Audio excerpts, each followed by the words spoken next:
দুনিয়ায় যাদের স্বপ্নভঙ্গ হয় এবং আল্লাহর কাছে অনেক কিছু চাওয়ার পরও যেটা আল্লাহ তাআলা দেন না, তখন আসলে মনের ভিতরে একটা কষ্ট লাগে। হয়তোবা অনেক সময় ধৈর্য ধারণ করা হয়। কিন্তু তারপরেও কিন্তু মনের ভিতরে এতটা একটা কষ্ট লাগে, এটা আপনারা যারা স্বপ্নভঙ্গ হইছে বা অনেক কিছু আল্লাহর কাছে চাইছেন পান নাই তারা জানবেন।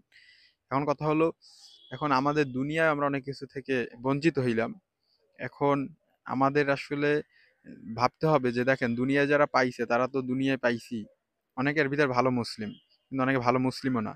কিন্তু আমাদের দেখতে হবে যে ওরা যেহেতু এ দুনিয়া পেয়ে গেছে, অনেক আনন্দ ফুর্তি করতেছে, মানুষ ওদেরকে মূল্যায়ন করতেছে, ওরা একটা ভালো লাইফ মানে লিড করতেছে। আমাদের তাহলে আর কি হবে? আমাদের হবে আমরা আল্লাহ তাআলার প্রিয় হয়ে যাব। আল্লাহর কাছে নিজেকে সঁপে দেব, নামাজ পড়বো, তাহাজ্জুদ পড়বো, আল্লাহর কাছে কান্নাকাটি করব, আল্লাহর প্রিয় হয়ে যাবে। আমাদের এখন ১ নাম্বার কর্তব্য হচ্ছে আল্লাহর প্রিয় হয়ে যাওয়া।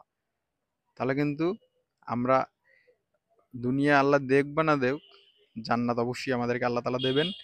আর এই আনন্দ আসলে বলে বুঝাবার নয়। যখন আপনি আল্লাহ তাআলার হয়ে যাবেন, একেবারে আপনার সবকিছু আল্লাহর জন্য হয়ে যাবে, এবং সেই জীবনটা আসলে খুবই সুন্দর, খুবই সুন্দর, খুবই সুন্দর।